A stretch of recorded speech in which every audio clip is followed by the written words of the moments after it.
Buscando la verdad y abogando por la unidad nacional en pro de la paz y la seguridad en el Ecuador, queremos iniciar la jornada de entrevistas y debates, la opinión diversa y libre en la revista de Opinión Democracia. En primer término, la bienvenida a la catedrática jurista doctora Karen Sichel y al doctor Ramiro García Falconi, catedrático y penalista. El tema que ponemos en análisis tiene que ver con las reformas que requiere el Ecuador, constitucionales y legales. Mucho se habló incluso en la campaña de ir a una asamblea constituyente, pero dadas las condiciones, dada esa Corte Constitucional, que no es ninguna garantía para ir a esta asamblea constituyente, incluso por la complejidad de 3 elecciones, 3 procesos, el voto del pueblo ecuatoriano, nada garantiza que se plasmen, que se concreten esas reformas.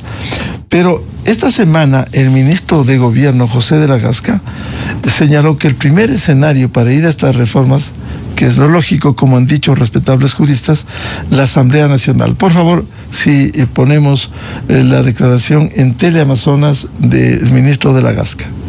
Con paz espera eso, en el sentido de que ahora hay finalmente una constitución en la Asamblea que permite trabajar en estos cambios estructurales, esenciales, que necesita una constitución caduca. Yo creo que esa constitución ya cumplió un ciclo histórico.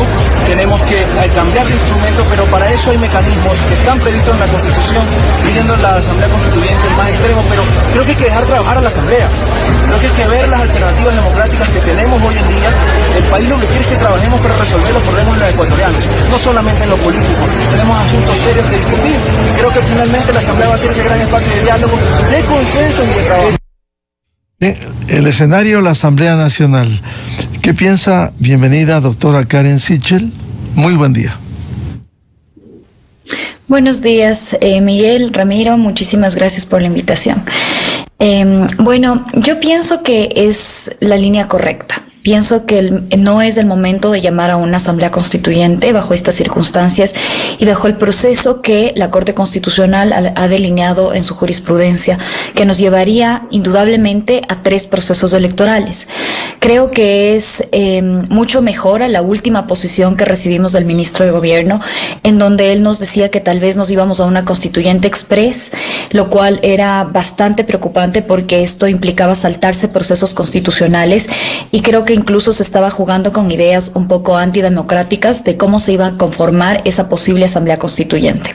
Entonces, me parece apropiado que quieran trabajar con el legislativo, eso me parece lo que más estabilidad le va a dar al país, pero al mismo tiempo también quisiera saber cuáles son las reformas orgánicas que piensan hacerle a la Constitución.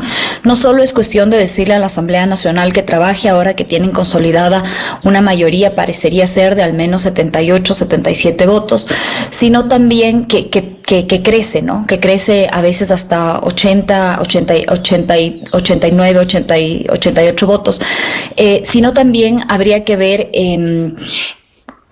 ¿qué propuestas van a proponer cambiar? Porque no es cuestión de decir no se va a la constituyente.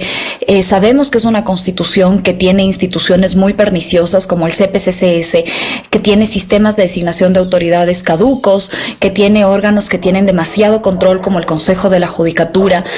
Sabemos que existe incluso un modelo económico que desde mi perspectiva es insostenible, a pesar de que también se requieren cambios legales como la regulación de los sectores estratégicos. Y a mí sí me parece que el hecho de que no vayamos a constituyente no debería significar que la Constitución se queda como está, sino al contrario, que se deben plantear reformas importantes que deben ser debatidas en el legislativo para poder desmantelar este sistema burocrático que fue previsto por el socialismo del siglo XXI en su momento. Para estar conscientes e ilustrar, doctora Karen Sichel, ¿qué se puede hacer a través de la Asamblea Nacional y qué no se puede hacer para hacer los cambios? Porque hubo buenos deseos de ir a reformas estructurales. Bueno, Miguel, creo que Para empezar, es importante que la ciudadanía conozca que cuando hablamos de la Constitución, estamos hablando de este documento que contiene el límite al poder. Eso es una buena definición de Constitución. Y las constituciones generalmente tienen dos partes. Una parte dogmática, que contiene nuestros derechos, que limitan ciertamente al poder, y una parte orgánica, que organiza al poder a través de las instituciones del Estado. Entonces, lo importante en la parte orgánica es que el poder esté organizado de tal manera que las instituciones se chequeen entre sí para que no haya abusos de uno u otros poderes del Estado. Nuestra Constitución tiene una parte orgánica, probablemente una de las peores partes orgánicas que yo haya leído en una constitución. Incluso la parte orgánica de la Constitución de Venezuela es más democrática que la parte orgánica de la Constitución de Estados Unidos. Me estoy refiriendo a la Constitución, no al régimen. Y la razón es porque fue planeada de esa manera, fue planeada para instaurar pequeños órganos de control en cada función del Estado, para permitir que un grupo político se tome todo el poder y anule el control hacia sus actos. Entonces, ¿qué podemos hacer para cambiar esta Constitución? Bueno, tenemos tres vías. La primera vía, que es la enmienda constitucional. La enmienda constitucional tiene 4 límites. No se puede alterar la estructura de la Constitución ni los elementos constitutivos del Estado, no se puede restringir los derechos y garantías y no se puede reformar el proceso de reforma de la Constitución. Sin embargo, esta vía permite, por ejemplo, que la Corte ha permitido el contrato por horas, la extradición, eliminar las facultades de designación del Consejo de Participación Ciudadana. Esta vía, a pesar de ser superficial, sí permite hacer ciertos cambios interesantes, particularmente cambios económicos. Ahora, para esta vía se necesitarían 101 votos en la Asamblea Nacional y no habría referéndum. La segunda vía, que es la reforma parcial, que entiendo que es por donde se quisiera ir el Ejecutivo, es una vía que permite hacer cambios absolutos a la parte orgánica de la Constitución, mientras no trastoque o restrinja derechos y garantías constitucionales ni cambie el proceso de reforma a la Constitución. En palabras sencillas, toda la parte orgánica, todos los organismos, se puede eliminar funciones del Estado. Esto lo ha dicho la Corte Constitucional en la sentencia 719-RC/19. Se puede eliminar el Consejo de Participación Ciudadana, transformar al legislativo en un ente bicameral si es que se quisiera, incrementar requisitos a los legisladores. Eso incluso ha dicho que se puede hacer vía enmienda. Se puede alterar completamente toda la función orgánica del Estado, alterar la justicia, cambiar el Consejo de la Judicatura, hacer la famosa reforma a la justicia que tanto se necesita. Entonces, para mí, la vía de la reforma parcial permite hacer cambios profundos, no superficiales, no parches, profundos a la parte más importante que requiere la Constitución, que es, como he dicho, la parte orgánica de cómo se organiza el poder. Son como 3 vías, 3 carreteras que el Ejecutivo puede tomar, puede combinar la enmienda legislativa, puede combinar con la reforma parcial, y ya que el Ejecutivo, no nos olvidemos, ya ha iniciado procesos de reforma parcial para eliminar, por ejemplo, los fondos públicos a las organizaciones políticas o para traer bases extranjeras, eso lo ha hecho vía reforma parcial. Ya que ya ha iniciado procesos, lo importante sería que se unifique todo esto en un gran proceso de reforma parcial para que los ecuatorianos seamos llamados a urnas solo una vez. Creo que eso se podría coordinar con la Corte Constitucional y con el Consejo Nacional Electoral, de tal manera que nosotros tengamos cambios constitucionales profundos, pero para eso se necesita un plan. Bienvenido al doctor Ramiro García Falconi, catedrático y penalista. ¿Cómo ve usted este panorama cuando se ha hablado ya no de lo complejo e incierto que sería una asamblea constituyente, sino del escenario de la Asamblea Nacional para hacer ciertos cambios importantes, como bien ha descrito Karen Sichel? Buen día. Buen día, Miguel. Buen día, Karen. Gracias por la invitación. Un saludo para todos los oyentes. Yo creo que ha primado la sensatez. Todos estamos claros que la Constitución requiere ciertas reformas. Pero también creo que estamos claros en que no requerimos de una nueva Constitución. Una asamblea constituyente solamente se justifica si es que vamos a reescribir la Constitución totalmente y desde cero. Esto, claro, se entendería legítimo luego de una grave ruptura sociopolítica, como por ejemplo la que sucedió en España a finales de los 70 con el regreso a la democracia. Pero en nuestro caso, Y en el caso en general de los estados latinoamericanos, se ha utilizado las asambleas constituyentes como una suerte de escenario de apropiación institucional, es decir, más una plataforma política que un instrumento para darnos o para dar a cada estado una nueva constitución. ¿Necesitamos reformas constitucionales? Sí. Y eso lo podemos hacer vía enmienda y vía reforma. El tema del Consejo de Participación Ciudadana, por ejemplo, el quitarle a este Consejo de Participación Ciudadana la facultad de nombrar a las altas autoridades de control y de justicia, por ejemplo. Todo esto se puede hacer a través de enmiendas y reformas. No es necesario ir hacia una nueva constitución y, por tanto, ir hacia una asamblea constituyente. Me parece que la sensatez primó, me parece que vamos a discutir los temas constitucionales sin dejar de debatir los temas legales y sobre todo los temas institucionales, porque uno de los problemas graves que tiene el país no es un problema normativo, es un problema de falta de institucionalidad. Y ese problema de falta de institucionalidad no se resuelve cambiando normas, ni siquiera las constitucionales. Se resuelve con voluntad política, con un cambio de las estructuras organizativas de las instituciones. Por ejemplo, el Consejo de la Judicatura. Venga quien venga, va a funcionar mal. Y va a funcionar mal por la estructura que tiene. Es un problema sistémico. Hemos tenido consejos de la judicatura, digamos que medianamente buenos, y sin embargo han funcionado muy mal. Claro, otras veces ha funcionado peor, cuando por ahí se cuelan un par de delincuentes, como pasó con Wilman Terán y Muñoz hace un par de años. Ahí es el desastre. Pero normalmente funciona mal. ¿Y funciona mal por qué?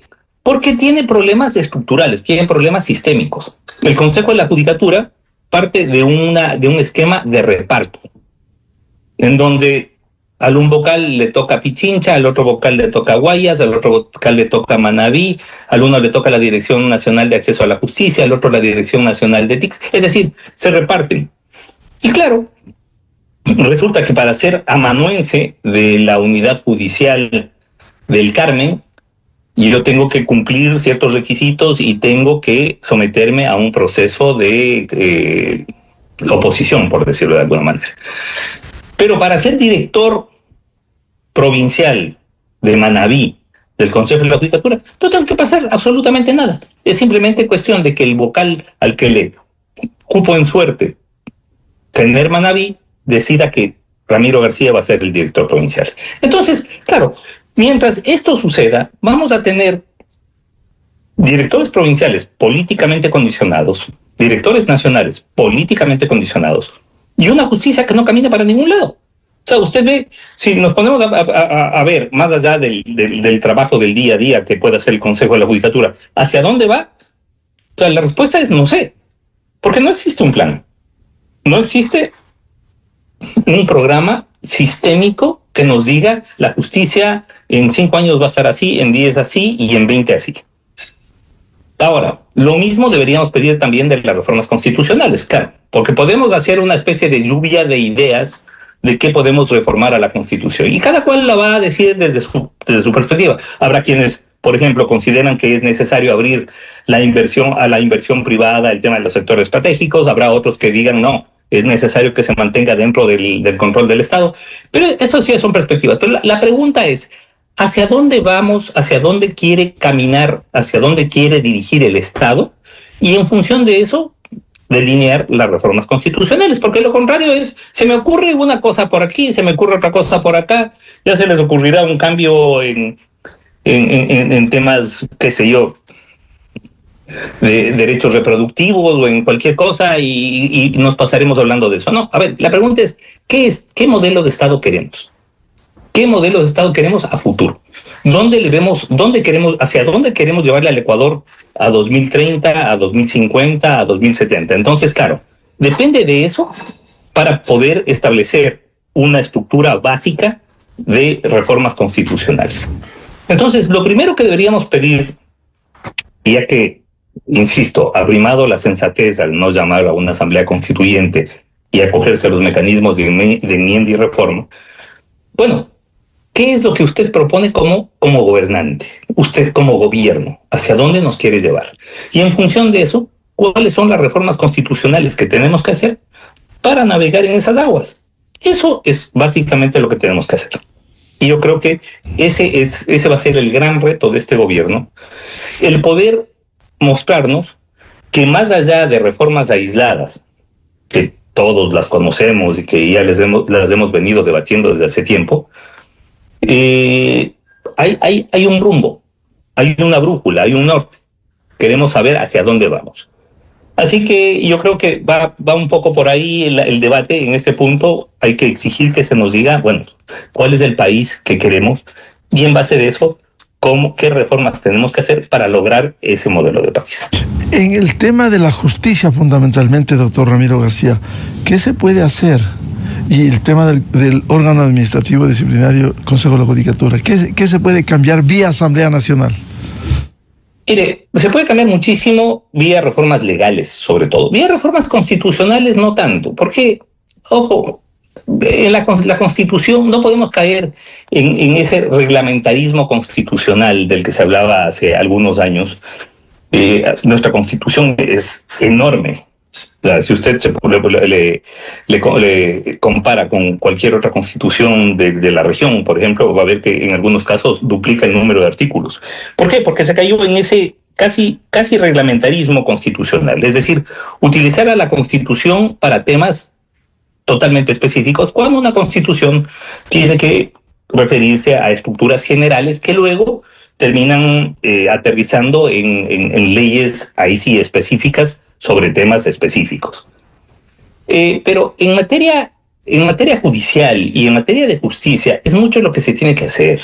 O sea, no es posible que todos los cargos, los altos cargos, por ejemplo, dependan del vocal de turno que nombra. Porque además se maneja de forma, ojo, tan mafiosa que cuando un vocal muere, renuncia o es destituido vía juicio político, los espacios de ese vocal son repartidos entre los que quedan. Es decir, como si fueran capos de mafia, ¿no? Y claro, bajo esa lógica, pensemos en el actual Consejo de la Judicatura, ninguno de los que está fueron nombrados a inicios de periodo. Y dicho de otra manera, todos los que fueron nombrados a inicios de periodo ya no están. Lo que quiere decir que en la medida en que cada uno de los vocales salían también los directores provinciales que habían puesto ellos, salían los directores nacionales. Es decir, se ha producido una cantidad de reestructuraciones del Consejo de la Judicatura que impide que tengan un mínimo de institucionalidad. Mientras tanto, durante estos 5 años, por ejemplo, no hemos tenido una sola evaluación adecuada de jueces. No se ha cambiado el mecanismo de selección de jueces. Se sigue manteniendo el actual mecanismo pernicioso de selección de jueces que nos garantiza, que, salvo honrosas excepciones, que por supuesto las hay, no digo todos, pero que nos garantiza que generalmente llegan jueces los más malos, no los mejores. O sea, terminan aplicando para jueces y terminan postulando para jueces a los que les fue mal en el ejercicio profesional. Aquellos que terminaron siendo excluidos por el mercado laboral jurídico. Entonces, así no se puede tener una mejor justicia. Se tienen que buscar mecanismos de oposición estructurados de forma que quienes lleguen sean quienes tienen vocación por la justicia, vocación por el servicio público y que lo hagan bien, como sucede en otros países. Mire, España, por ejemplo. O sea, es impensable que alguien que postula para juez pueda llegar a juez en España en menos de 6, 7 u 8 años de estructuras de oposición. Acá lo hacemos en 5 meses, 6 meses. Y claro, además, con concursos totalmente manoseados, totalmente opacos, sin ninguna transparencia. Y claro, así no se puede tener mejores jueces, pero nada de eso se reforma o se modifica cambiando la Constitución. Nada. Todos esos temas dependen de cambios legales. Y en algunos casos ni siquiera de cambios legales, sino de una reestructuración institucional. Y eso es fundamental. Como está la institución, el Consejo de la Judicatura, insisto, como dije hace un momento, se garantiza que venga quien venga. Usted puede poner a Jesús y 4 apóstoles de ahí, igual funciona mal. Y va a funcionar mal mientras se mantenga el sistema de reparto, mientras se mantenga este sistema mafioso estructurado, el Consejo de la Judicatura. Yo creo que eso se tiene que cambiar, pero eso no se cambia vía constitución. Es fundamental. El tema de la justicia es fundamental. Y es fundamental no solamente para esa función como tal, es fundamental para el país, es fundamental para el gobierno. Sin una justicia fiable, no podemos tener ni inversión extranjera, ni inversión nacional, ni tranquilidad, ni seguridad jurídica. No podemos tener nada. Mire los casos Metástasis, Purga, Plaga. Lo que nos mostraron es que los narcotraficantes tenían mucho más control de la justicia que el propio Consejo de la Judicatura. Ellos a la final decidían qué juez viene, qué juez sale, cómo resuelven los jueces. Es decir, temas que deberían ser totalmente controlados por el Consejo de la Judicatura, se los decidía desde una cárcel, en La Tapunga. Entonces, yo creo que eso se tiene que cambiar, pero eso no depende de modificaciones constitucionales. Vuelvo con la doctora Karen Sichel. A ver, un tema importante para que nos ilustre sobre cambios en el tema vinculado con la economía ecuatoriana, sectores estratégicos, que está hoy en la Constitución. Según algunos, especialmente economistas, es un obstáculo, y también juristas lo han dicho. Quisiera preguntarle, ¿es posible con la reforma parcial en la Asamblea Nacional a la Constitución cambiar el control y administración de los sectores estratégicos del Estado a privados para que exista inversión? Quisiera citar el inciso segundo del artículo 313 de la Constitución, que dice que los sectores estratégicos deben orientarse al pleno desarrollo, entre comillas, de los derechos. Con esta frase, pregunto, cualquier cambio que se pretenda en el trámite, la Corte Constitucional, que puede ser un obstáculo, diría que no se pueden tocar estos aspectos, pues supondría restricción de derechos. Y el 327 de la Constitución, que prohíbe el trabajo por horas. Esos son los cambios que necesita el país para fortalecer la economía y generar ingresos y divisas y tecnología de punta. ¿Es posible hacer esto por este camino de la Asamblea y la reforma parcial? Bueno, Miguel, para empezar, a mí sí me gustaría hablar un poquito sobre la reforma a la justicia, porque yo sí haría cambios constitucionales. Sí es cierto, estoy de acuerdo en que muchos cambios pueden ser legales, pero a mí particularmente me parece que es muy pernicioso el artículo 181 de la Constitución, en donde se hablan sobre las funciones del Consejo de la Judicatura, y en el numeral 3, para que la ciudadanía conozca, habla de dirigir los procesos de selección de jueces y los demás servidores de la función judicial, así como su evaluación, ascensos, sanción. En el numeral 4 se habla de la capacitación de todos los funcionarios públicos de la función judicial. Este poder que tiene este Consejo de la Judicatura, yo no he visto en ningún otro Consejo de la Judicatura de la región o sus equivalentes. Bolivia tiene un Consejo de la Judicatura bastante poderoso, pero ningún otro Consejo de la Judicatura de la región tiene este poder absoluto de no solamente seleccionar jueces, sancionarles, evaluarles, ascenderles, capacitarles, no solamente a jueces, sino también evaluar a los fiscales. Exactamente, eso iba a hablar. De la fiscalía, los defensores públicos, hasta los notarios. Y este poder absoluto que tiene el Consejo de la Judicatura hace que obviamente el Consejo de la Judicatura no funcione bien. No solamente porque concentra este poder en un órgano administrativo de 5 vocales, sino porque además es un trabajo enorme el que se supone que tiene que llevar el Consejo de la Judicatura. Hace 11 años el Consejo de la Judicatura no ha evaluado, no ha designado a fiscales. Desde siempre, desde su existencia en el 2009, el Consejo de la Judicatura no ha evaluado a la carrera fiscal. Entonces, ¿por qué esto le debería importar a la ciudadanía, Miguel? Claro que le debería importar a la ciudadanía, porque ¿quiénes son los fiscales? Los que investigan delitos. Entonces, ¿a quién le conviene que no se investiguen delitos? Debería ser la pregunta. Y parecería ser que nuestro sistema constitucional no permite que haya una administración de justicia correcta. También estoy de acuerdo con lo que decía Ramiro respecto de que muchos cambios se pueden y se deben hacer a las leyes como al Código Orgánico de la Función Judicial y otras normas. Estoy de acuerdo. Por ejemplo, ¿yo qué cambios incluiría de manera legal? Yo pondría más requisitos para los graduados que quieren ejercer el derecho. Yo haría difícil que una persona se gradúe de abogado. ¿Por qué? Porque luego tenemos a abogados inescrupulosos defendiendo o ignorantes, o a jueces ignorantes, o a fiscales ignorantes. Entonces, debería ser difícil formarse en el derecho, y también debería tener una formación ética, la formación en derecho.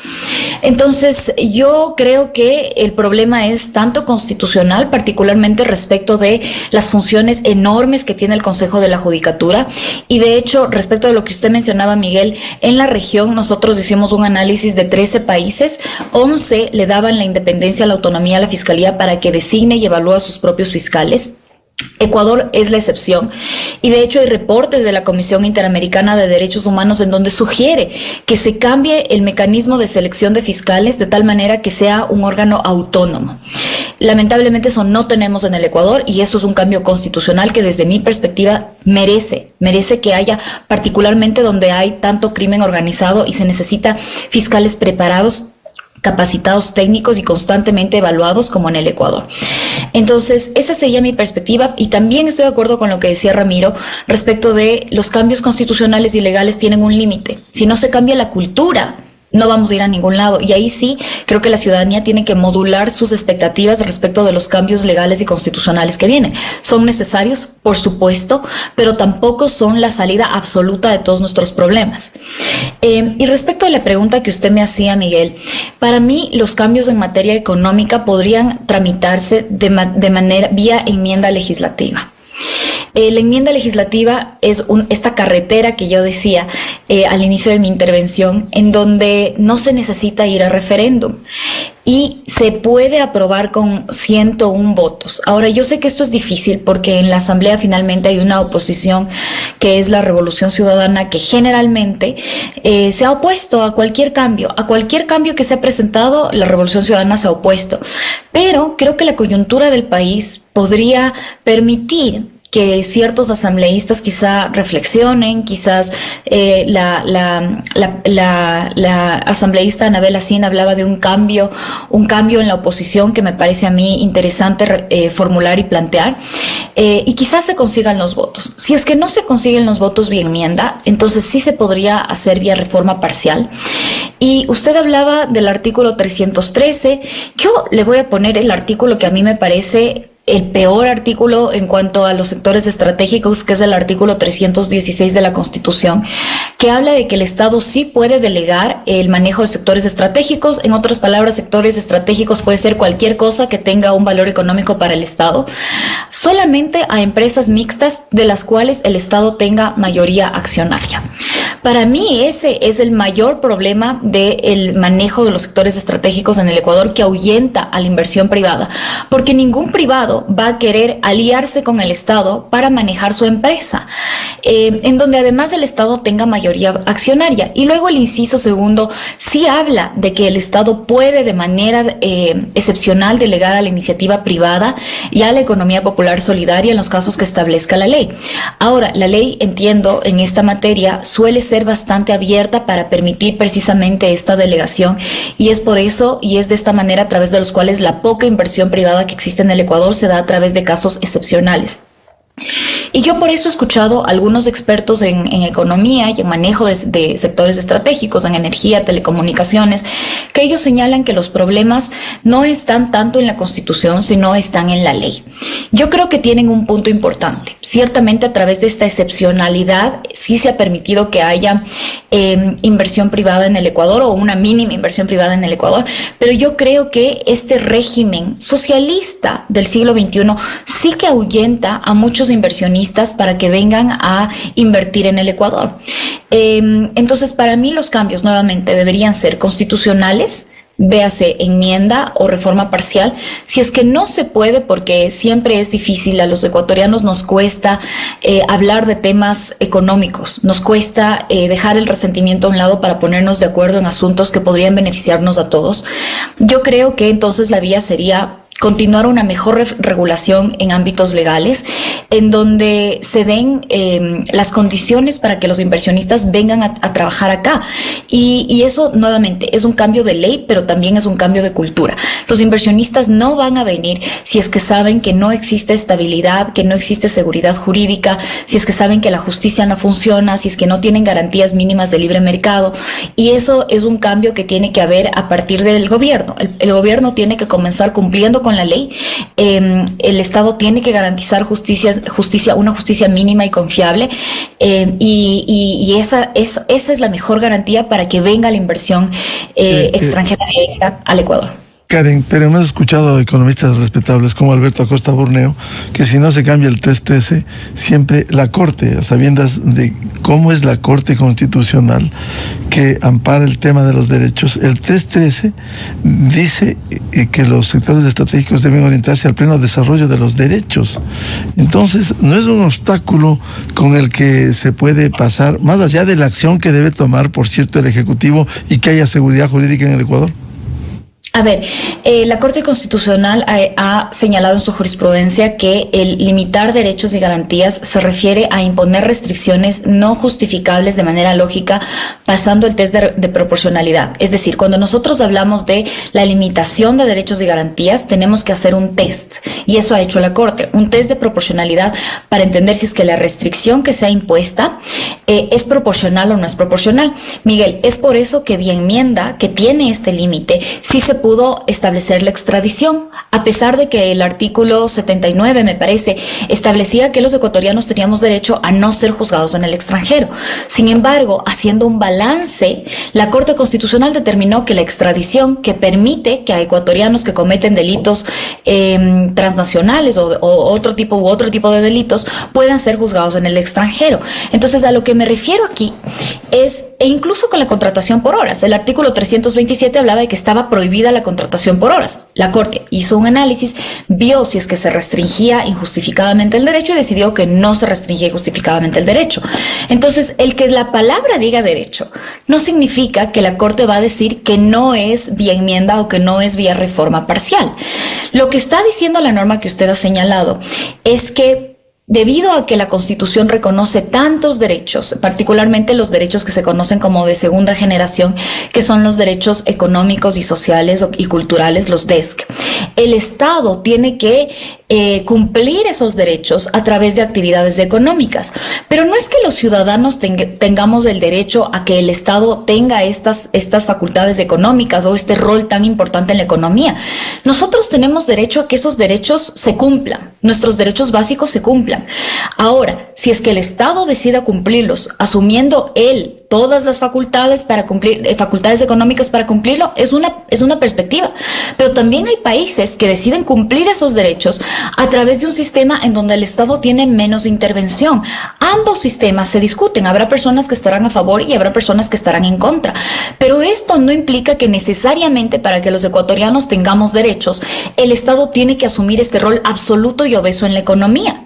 Y yo creo que si es que el Ejecutivo plantea una buena justificación de vía, analiza la jurisprudencia de la Corte, los ejemplos que yo he dado, extradición, contratación por horas, arbitraje internacional, analiza y hace un test de proporcionalidad válido, en donde le indique a la Corte Constitucional que el cambio económico del rol del Estado no va a alterar los derechos y garantías de los ecuatorianos. Ellos prevén un plan en donde el Estado pueda de manera subsidiaria, por ejemplo, dependiendo del sector, asumir ciertos roles para que aquellos ciudadanos que no puedan ser abastecidos por el privado puedan igual tener acceso a servicios básicos y a derechos básicos como la educación, la salud, etcétera.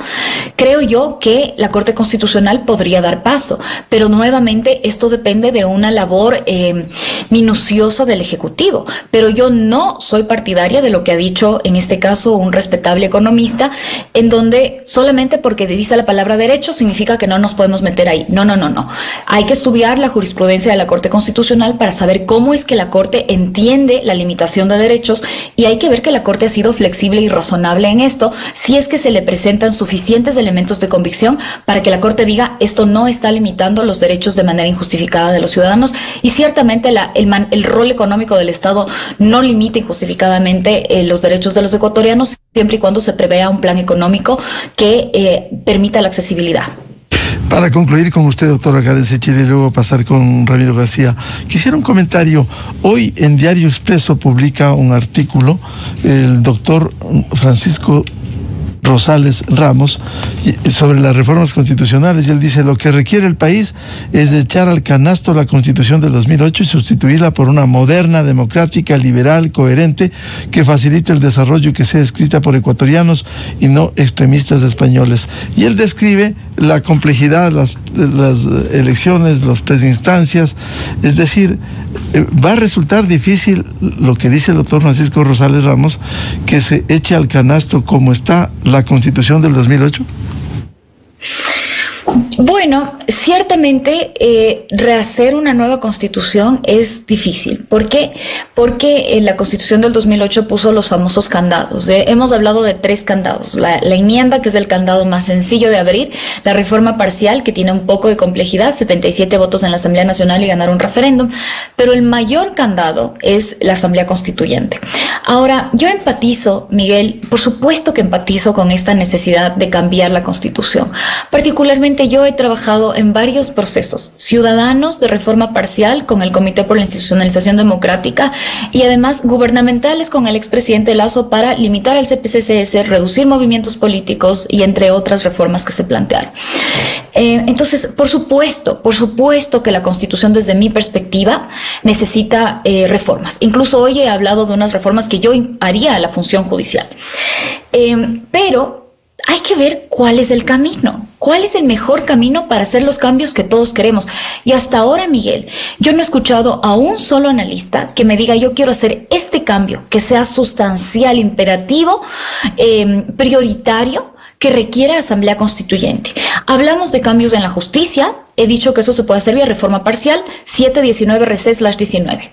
Sentencia de la Corte Constitucional. Hablamos del CPCCS, de la función de transparencia y control social, lo mismo. 419-RC/19, la Corte Constitucional ha dicho que eso se puede hacer vía reforma parcial. Hablamos del régimen económico, lo mismo. La Corte Constitucional, incluso a temas económicos, los ha dado paso ni siquiera vía reforma parcial, sino vía enmienda. Si se puede lo menos, se puede lo más. Entonces, lo ha dicho respecto a la contratación por horas, lo ha dicho respecto al arbitraje internacional. No estoy sugiriendo que esos temas se pongan de nuevo en la mesa, porque existe ya un pronunciamiento al pueblo, pero he dicho que temas económicos, la Corte Constitucional ha sido muy sensata en decir: los temas económicos no restringen derechos y garantías. Entonces, y he hecho un análisis a este momento de cómo la Corte ha entendido esta limitación de derechos y garantías, de tal manera que el que se diga que ahí hay un derecho no significa que la Corte va a entender que esa es una limitación irresponsable o desproporcionada.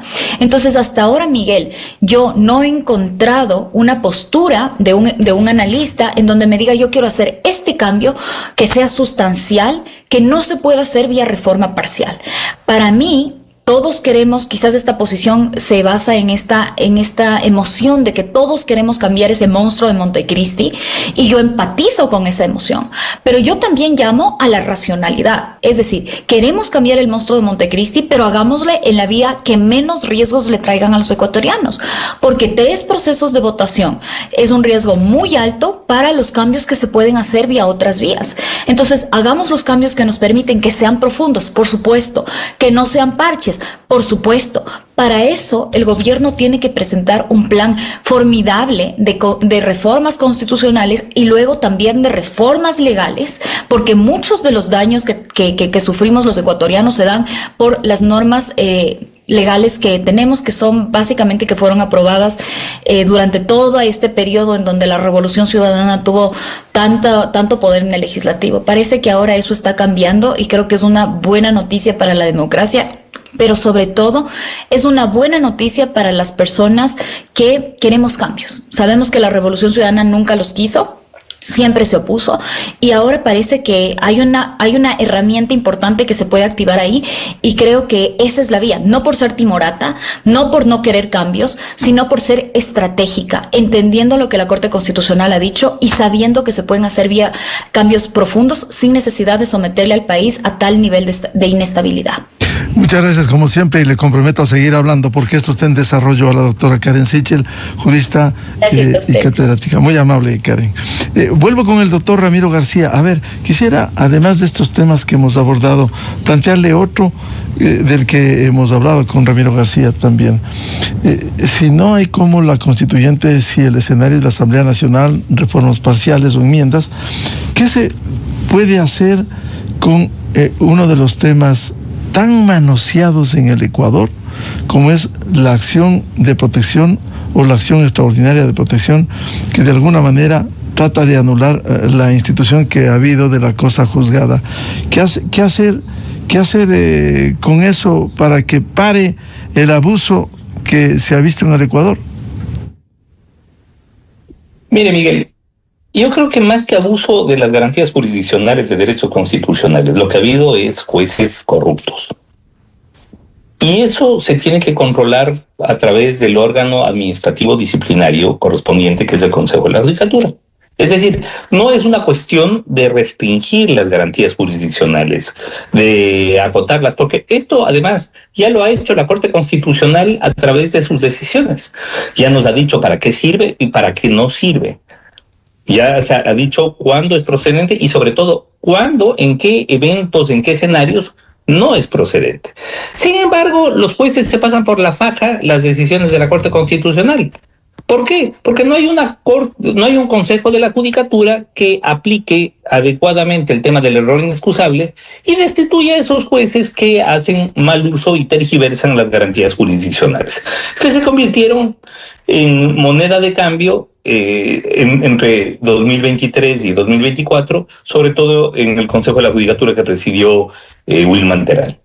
Entonces, el problema no es de configuración normativa. No es que tenemos que cambiar las normas para mejorar la aplicación de estas garantías. No, es un problema de aplicación jurisdiccional. Y para que exista una adecuada aplicación jurisdiccional, tiene que haber un adecuado control disciplinario de los órganos jurisdiccionales. Doctor García, y hay otras disposiciones en la Constitución. ¿Qué hacer con la muerte cruzada? Que este principio ha sido usado, pero en regímenes parlamentarios, más que en un hiperpresidencialismo. Mire, la muerte cruzada termina siendo un mecanismo más del autoritarismo presidencialista que consagra nuestra Constitución. Usted ve que con todo el juicio político que le pusieron a la final Lasso mandó a la casa a todos los legisladores. Esto lo puede hacer porque hay un instrumento, justamente el mal denominado muerte cruzada, que le permite al presidente de la República mandar a todo el legislativo a la casa apenas con un decreto ejecutivo. Así que eso, por ejemplo, creo que tendría que ponerse en debate. Y de igual manera, los requisitos del juicio político sobre todo al presidente de la República, debería ponerse en debate. Y yo creo que las atribuciones de la Corte Constitucional en materia de juicio político deberían ir más allá de la verificación de los procedimientos formales. Creo que es necesario que exista una verificación, al menos mínima, de la idoneidad de los argumentos con los que se plantea el juicio político. Bueno, y hay muchos cambios que se puede hacer.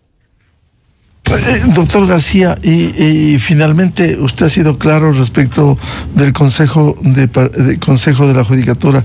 ¿Qué hacer para cambiar? La estructura anterior estaba radicada disciplinaria en la Corte, como se llamaba, Suprema de Justicia, cambió a Corte Nacional de Justicia. ¿Qué hacer con las atribuciones que tiene el Consejo de la Judicatura en las actuales condiciones? Mire, yo creo que volver al autocontrol de los jueces sería un error. Sería una vuelta de tuerca al siglo pasado. Sería nefasto. Yo creo que por ahí no va la cosa. no es necesario regresar al esquema anterior de autocontrol de jueces de Corte Suprema controlando a los de Corte Provincial y los de Corte Provincial controlando a los jueces inferiores. Eso no creo que no tendría mucho sentido hoy por hoy. Pero lo que sí se debe hacer es reforzar los controles actuales, reforzar las potestades del Consejo de la Judicatura, pero además exigir que las cumpla. Porque, por ejemplo, hace un momento la doctora Sichel nos leía el artículo 141, me parece que es el artículo que establece las atribuciones del Consejo de la Judicatura, entre ellas evaluar a los jueces. Evaluación que no se ha hecho desde hace 11 años.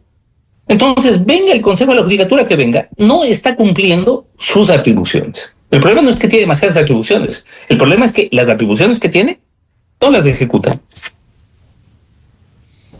Y el otro tema, usted como abogado penalista, y cómo darle independencia a la Fiscalía. Hoy depende del Consejo de la Judicatura Económica, administrativamente, mire, evaluación. Esto ya se consultó a la ciudadanía y lastimosamente ganó el no. Y ganó el no porque, claro, esto venía entre varias preguntas y en donde, claro, Lasso, con un capital político ya muy mermado después de varios años de ejercicio, pues convoca a la consulta y la pierde. Creo que es de mínimo recibo que la Fiscalía pueda tener su propia autonomía administrativa, disciplinaria y sobre todo financiera, y de esa forma poder trabajar mejor. Incluso, como en otras fiscalías, se debería debatir si es legítimo encargarle la dirección de un segmento de la policía que se llame Policía Judicial. Es decir, pero se puede insistir, si bien fue manipulada esa consulta, darle plena independencia administrativa, económica a la Fiscalía General. Totalmente. Y yo creo que nadie en su sano juicio se va a oponer a esto. Yo creo que sí, totalmente. Pero claro, el problema es que estas preguntas a la final terminan actuando como una especie de caballos de carga o de tiro, mejor dicho, de las otras preguntas. Entonces, claro, ponen ciertas preguntas en las que todos estamos de acuerdo para que las preguntas que sean complicadas, conflictivas, pues vayan también. Hace un momento, por ejemplo, usted habló del trabajo por horas. El trabajo por horas fue negado en la consulta que propuso el actual presidente Noboa. Entonces, yo creo que no tendría mucho sentido insistir en un esquema como ese. Bien, aunque según los abogados laboralistas sí es un obstáculo para generar más fuentes de empleo en el Ecuador. Bueno, a ver, lo que pasa es que el mito de la precarización laboral como motor del trabajo, yo creo que no es de recibo. A mí me parece que reducir los beneficios o la estabilidad o precarizar al trabajador no tiene un efecto positivo ni en el mediano ni en el largo plazo. Bien, muchas gracias a la doctora Karen Sichel y al doctor Ramiro García Falconi, catedrático y abogado penalista, por atender a la revista de Opinión y Democracia. Muy amables. 7:31 minutos en el territorio continental ecuatoriano. Vamos a una pausa y luego tenemos previsto un diálogo con la asambleísta de ADN, jefe de la bancada. Hoy será un día importante para la elección de los miembros de las 15 comisiones legislativas permanentes. El miércoles último hubo ya la definición muy importante de las nuevas autoridades de la Asamblea y los integrantes del Consejo de Administración de la Legislatura. Por tanto, vienen en las próximas horas los desafíos para integrar las comisiones, y por ello vamos a conversar con la jefe de la bancada de ADN, asambleísta Valentina Centeno. Desde 1984 con Gonzalo Rosero, la revista de Opinión Democracia. Siempre líderes, siempre confiables. Enseguida regresa Miguel Rivadeneira a la búsqueda de la verdad.